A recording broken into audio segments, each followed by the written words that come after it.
बिस्मिल्लाहिर्रहमानिर्रहीम। अस्सलाम वालेकुम नाज़रीन, मैं अहमद फ़वाद हूँ और आप मेरा यूट्यूब चैनल देख रहे हैं। नाज़रीन, 3-4 बड़ी अहम ख़बरें हैं जो आज के व्लॉग में आपके साथ में शेयर करूँगा। सबसे पहली और बड़ी ख़बर ये है कि इमरान खान साहब की जानिब से रात गए एक ट्विटर स्पेस की गई है और ओवरऑल इसमें इमरान खान साहब ने जो गुफ्तगू है वो की है, लेकिन इस गुफ्तगू के 2 इंपॉर्टेंट पॉइंट आपके सामने मैं रखूँगा। क्या पैगाम इमरान खान साहब ने एक मरतबा फिर से भेजा है, कुछ तफ़सीलात आपके साथ में शेयर करूँगा। जस्टिस काजी फ़ायज़ ईसा ने एक नोट लिखा, वो नोट वेबसाइट से हटा लिया गया। उस नोट में क्या था, वो नोट वेबसाइट से क्यों हटाया गया, किसके हुक्म पर हटाया गया, इस पर भी कुछ डिटेल्स हैं, वो भी आज की व्लॉग में आपके सामने रखूँगा।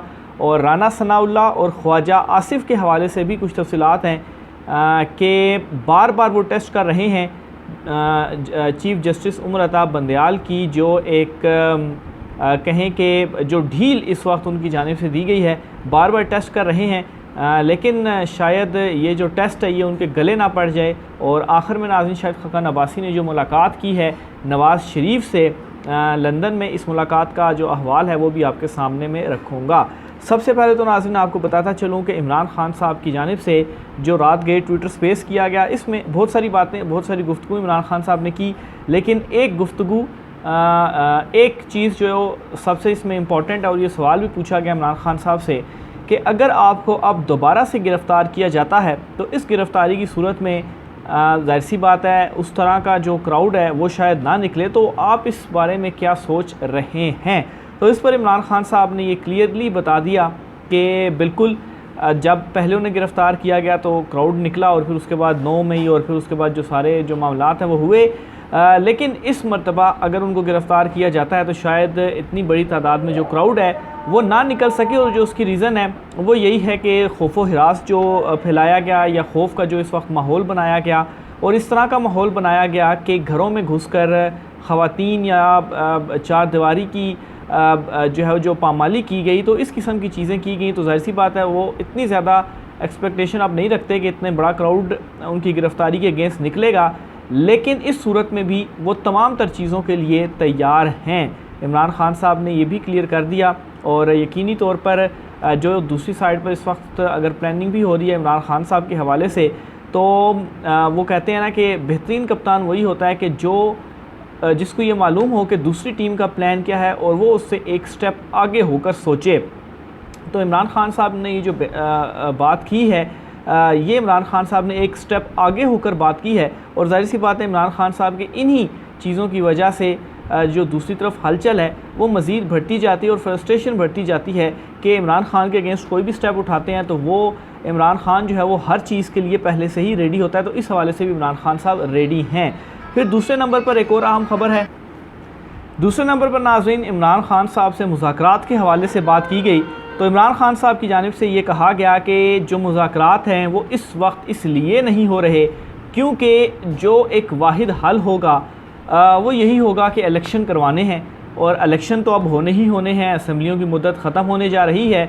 तो मुज़ाकरात इस वजह से नहीं हो रहे क्योंकि उन लोगों को डर है मेरी मकबूलियत का। और ज़ाहिर सी बात है अगर वो इमरान खान साहब से मुज़ाकरात करेंगे तो मुज़ाकरात का क्या नतीजा निकल सकता है। फॉर एग्ज़ाम्पल इमरान खान साहब उनसे क्या कह रहे हैं, इमरान खान साहब उनसे यही कह रहे हैं कि जो इलेक्शंस हैं वो आप करवा दें, और उसके बाद कोई मसला नहीं, कोई प्रॉब्लम नहीं, साफ़ और शफाफ जो इंतखाबात हैं वो होने चाहिए। तो एट द एंड क्या होगा, ज़ाहिर सी बात है वो इन चीज़ों के ऊपर इमरान खान साहब के साथ बैठना ही नहीं चाहते। ख़ास तौर पर नून लीग ये चाहती है किसी तरह से इलेक्शन आगे चले जाएँ, क्योंकि इमरान खान मकबूल है और अगर इलेक्शन हुए तो इमरान खान जीत कर सामने आ जाएगा। तो ये दूसरी 2 चीज़ें थी जो इमरान खान साहब ने ओवरऑल इस गुफ्तगू में कही हैं, और ये इम्पोर्टेंट भी हैं। और इसके अलावा और भी बहुत कुछ इमरान खान साहब ने कहा, लेकिन इमरान खान साहब की बहुत सारी जो बातें थी वो बार बार हम सुनते भी रहते हैं, बहुत सारी बातें जो हैं वो दोबारा भी इमरान खान साहब ने की, लेकिन ये 2 इस वक्त बड़े इंपॉर्टेंट क्वेश्चन थे जो इमरान खान साहब से पूछे गए, और उन्होंने इसका जो जवाब है वो दिया है। आगे चलकर नाज़रीन, राना सनाउल्लाह और ख्वाजा आसिफ, इन दोनों के हवाले से आपको बताता चलूँ कि चीफ़ जस्टिस उमर अता बंदयाल जिस तरह से जजिस के ख़िलाफ़ इनकी जानिब से पार्लियामेंट में जो तकरीरें की गई, सुप्रीम कोर्ट ऑफ पाकिस्तान के बाहर जो मौलाना फजल रहमान ने धरना किया और उसमें जो तकरीरें की, तो इसमें अब जिस तरह से चीफ़ जस्टिस उमर अता बंदयाल ने अभी तक ढील जो है वो दी हुई है, तो अभी क्या हुआ है कि ख्वाजा आसिफ और राना सनाउल्लाह ने एक और इस तरह का जो बयान है वो दाग दिया है। और मेरे ख्याल से अगर इस जगह पर कोई पाकिस्तान तरीके इंसाफ का बंदा होता तो वो हल्की सी बात करता तो उसके ऊपर तौहीन अदालत लग जाती। जो जज ज़ेबा चौधरी वाला मामला है इमरान खान साहब के अगेंस्ट तौहीन अदालत वाला, वो अभी भी जो केस है वो चल रहा है। तो बहरहाल राना सनाउल्लाह एक तो कहते हैं अपनी पार्लियामेंट में उन्होंने गुफ्तगू की है और उस गुफ्तगू में उनका ये कहना है जी कि अगर सुप्रीम कोर्ट ऑफ पाकिस्तान से फ़ैसला आ जाता है सिविलियन का फ़ौजी अदालतों में ट्रायल के अगेंस्ट फ़ैसला आता है, कोई स्टे वगैरह या हुक्म इम्तना वगैरह अगर सुप्रीम कोर्ट ऑफ पाकिस्तान दे देती है तो उस सूरत में जो है वो इस फैसले की कोई वक़्त भी नहीं होगी।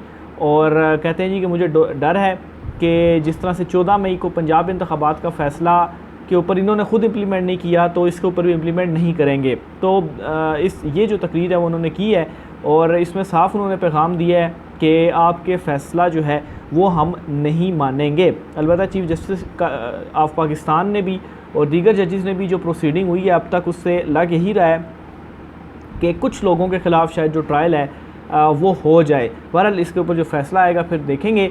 और इसी तरह से ख्वाजा आसिफ साहब जो हैं उन्होंने भी ये कहा है कि अगर इसके अगेंस्ट फ़ैसला आ गया तो फिर हम भी जो पुल है वो क्रॉस कर देंगे, यानी कि हम भी फिर इस फ़ैसले को नहीं मानेंगे। तो मेरे ख़्याल से ये दोनों तो फिर तौहीन अदालत के ज़मरे में ही आप कह लें कि ये पहले ही कह रहे हैं जी कि हम तो सबसे बड़ी अदालत का जो फ़ैसला है वो हम मानते ही नहीं हैं और हम अपनी मनमानी करेंगे। खैर इससे पहले भी जो 14 मई का फ़ैसला इन्होंने नहीं माना पंजाब इलेक्शन वाला, तो उस पर भी जो तौहीन अदालत है वो तो बनती है, लेकिन चीफ़ जस्टिस उमर अता बंदयाल जो हैं वो अभी तक जो तहम्मुल मिजाजी है वो दिखा रहे हैं। और इसके ऊपर कल हारून रशीद साहब की जानिब से भी तबसरा किया गया और उन्होंने कहा कि इतनी भी ज़्यादा जो तहम्मुल मिजाजी है वो भी नहीं दिखानी चाहिए, क्योंकि ये दूसरी साइड पर बिल्कुल ही सर पर जो है वो चढ़ चुके हैं। बल्कि इस वक्त तो सिचुएशन ये है कि पानी सर से ऊपर भी जा चुका है। सुप्रीम कोर्ट ऑफ पाकिस्तान से कोई जो रिएक्शन है, जो इस तरह की लैंग्वेज यूज़ की जा रही है, इसके ऊपर कोई नहीं आ रहा। तो बहरहाल जस्टिस काजी फ़ाइज़ ईसा जो हैं एक और मामला उनका खुला है और वो ये है कि एक तो 9 रुकनी बेंच से उन्होंने लैदगी इख्तियार की, वहाँ पर अपना जो एक नोट था इख्तलाफी वो उन्होंने रीड आउट किया उस हेयरिंग के दौरान। और उसके बाद अब क्या हुआ है कि एक नोट, वही नोट जो था उनका वो सुप्रीम कोर्ट ऑफ पाकिस्तान की वेबसाइट पर अपलोड हुआ और फिर उसके बाद कुछ टाइम देर बाद ही वो नोट जो है वो हटा दिया गया। और सोर्सेज ये दावा कर रहे हैं कि ये note chief justice Umar Ata Bandial साहब की हिदायत के ऊपर हटाया गया। और ज़ाहिर सी बात है कोई नोट अपलोड डाउनलोड होता है तो उसमें जो इजाज़त है वो चाहिए होती है। लेकिन इसमें असल मामला ये है कि ये जो नोट जारी किया गया है इसमें मज़ीद कुछ जो मामलात हैं, जो कुछ चीज़ें हैं वो सामने आई हैं। जस्टिस काजी फ़ाइज़ ईसा अब मज़ीद क्या इसमें लिखते हैं वो मैं आपको जो है आपके सामने में रखता हूँ।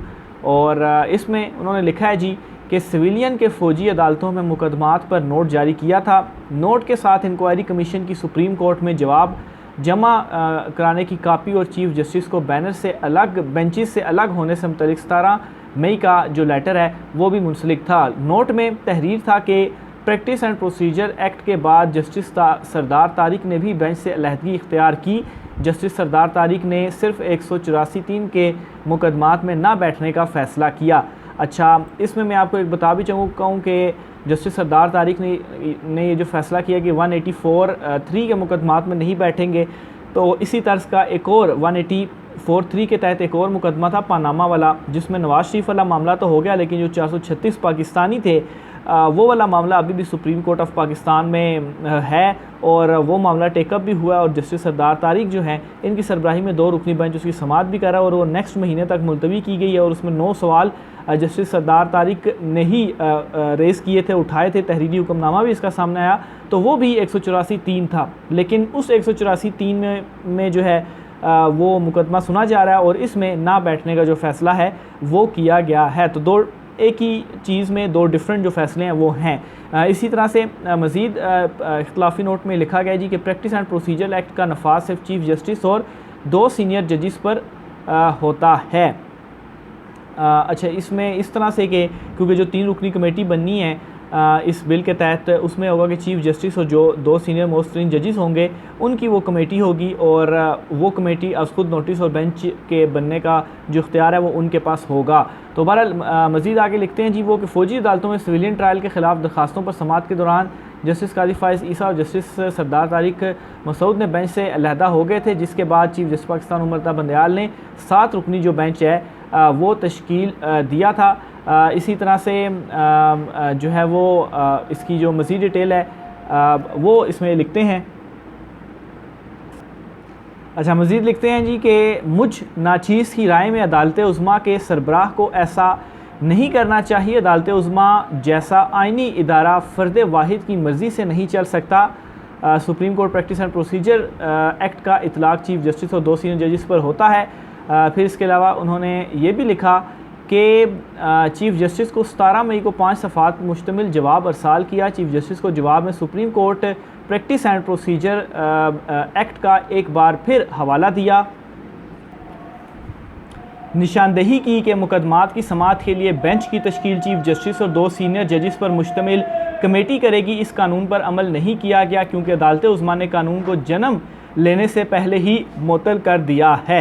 इसके अलावा इस नोट में वो मज़ीद लिखते हैं कि अदालत की कार्रवाई गैर यकीनी सूरत हाल से दो चार हो रही है। चीफ़ जस्टिस ने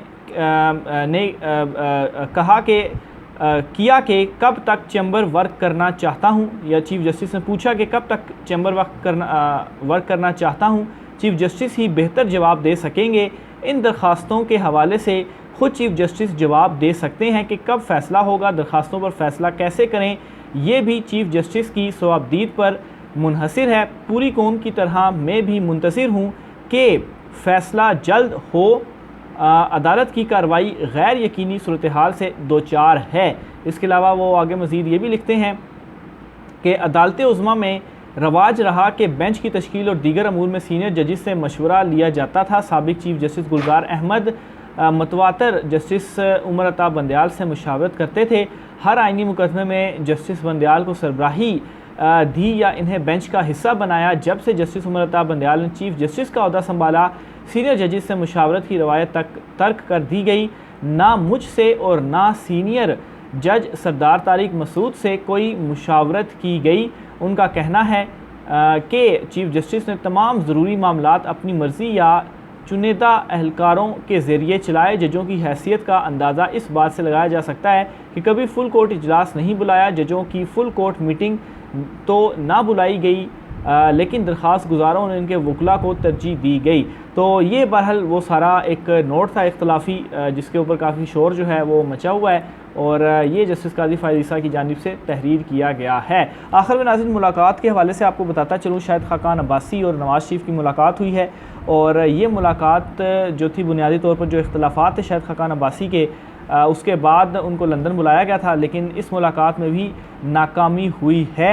ये जो मुलाकात थी, जो इस मुलाकात का मकसद था, वो पूरा नहीं हुआ, और बुनियादी तौर पर मनाने की कोशिश की शाहिद खाकान अब्बासी को नवाज़ शरीफ ने, लेकिन जो खाकान अब्बासी साहब के कंसर्न्स थे ख़ास तौर पर लीडरशिप के हवाले से, और जो इस वक्त जिस तरीके से मामलात वगैरह चलाए जा रहे हैं, तो वो कंसर्न्स अपनी जगह पर ही बरकरार हैं, और नवाज़ शरीफ की जानिब से सुना ज़रूर गया, लेकिन मामलात सुलझे नहीं इन दोनों के दरमियान, और इसी वजह से ही शाहिद खाकान अब्बासी ने बाहर आकर अगेन उनसे जब इलेक्शंस का हवाले से पूछा गया तो उन्होंने ये कहा कि बेमकसद इलेक्शंस में वो हिस्सा नहीं लेंगे।